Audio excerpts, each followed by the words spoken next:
देव उठनी एकादशी क्यों मनाई जाती है?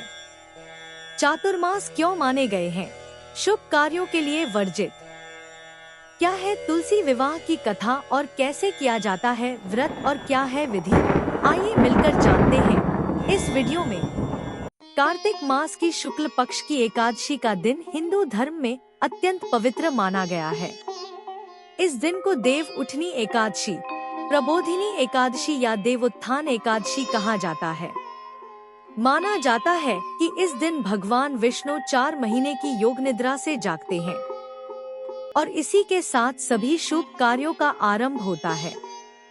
आषाढ़ शुक्ल एकादशी के दिन भगवान विष्णु योग निद्रा में चले जाते हैं।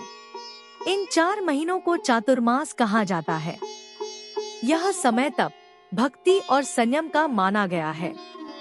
कहा जाता है कि जब भगवान विष्णु निद्रा में होते हैं तो देवताओं के सभी कार्य ठहर जाते हैं। इसी कारण इस अवधि में विवाह, गृह प्रवेश या नए कार्यों की शुरुआत नहीं की जाती। और जब कार्तिक शुक्ल एकादशी आती है तो यह दिन देवताओं के जागरण का दिन होता है। भक्तजन सुबह सुबह स्नान कर तुलसी पूजन करते हैं और भगवान विष्णु के जागरण का उत्सव मनाते हैं। शास्त्रों में कहा गया है, एकादश्या हरि पूज्य जागृतं च विष्णुं स्मरन्, अर्थात इस दिन जो व्यक्ति भगवान विष्णु का पूजन करता है उसे अनंत पुण्य की प्राप्ति होती है।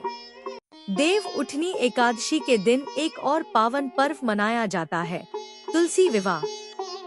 पौराणिक कथा के अनुसार एक बार असुरराज शंखचूड़ ने बहुत कठोर तप किया था। उसकी पत्नी थी तुलसी, जो अत्यंत पतिव्रता और धर्मनिष्ठा थी। तुलसी की भक्ति से शंखचूड़ को अपराजय शक्ति प्राप्त थी। देवताओं ने भगवान विष्णु से सहायता मांगी। भगवान ने ब्राह्मण का रूप धारण किया और तुलसी के सामने जाकर शंखचूड़ का रूप धारण कर लिया। जब तुलसी ने पति रूप में भगवान को देखा तो उनका पतिव्रत धर्म भंग हो गया और उसी क्षण शंखचूड़ की शक्ति समाप्त हो गई। भगवान शिव ने उसका वध कर दिया। जब तुलसी को यह ज्ञात हुआ कि यह सब भगवान विष्णु की लीला थी तो उन्होंने उन्हें श्राप दिया, हे विष्णु, आपने मेरा पतिव्रत धर्म तोड़ा है, इसलिए आप पत्थर के समान निर्जीव हो जाएंगे। श्राप के कारण भगवान विष्णु शालिग्राम शिला के रूप में प्रकट हुए।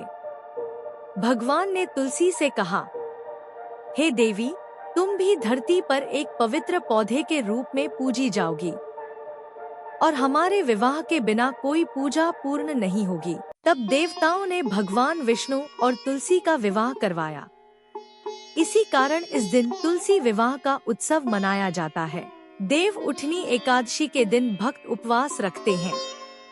सुबह सुबह स्नान कर भगवान विष्णु और तुलसी का पूजन करते हैं। तुलसी के पास दीपक जलाया जाता है और प्रार्थना की जाती है कि भगवान विष्णु हमारे जीवन में भी जागृत रहें।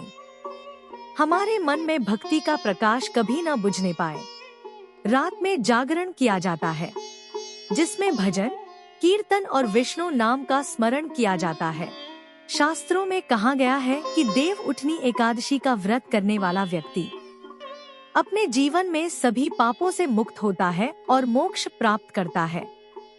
इस दिन जो व्यक्ति तुलसी के सामने दीपक जलाता है उसे अनंत जन्मों के पुण्य का फल मिलता है और जो तुलसी विवाह करता है उसे उसी के समान पुण्य मिलता है जैसे कन्यादान करने से मिलता है।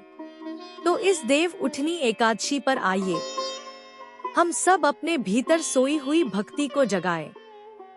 भगवान विष्णु और माता तुलसी का आशीर्वाद प्राप्त करें और अपने जीवन को शुभ, मंगल और प्रकाशमय बनाएं। अगर आपको कहानी और हमारा प्रयास अच्छा लगा हो तो हमारे चैनल जोड़ी की पौड़ी को लाइक करें, सब्सक्राइब करें और दूसरों के साथ शेयर करना बिल्कुल न भूलें। मिलते हैं अगले वीडियो में।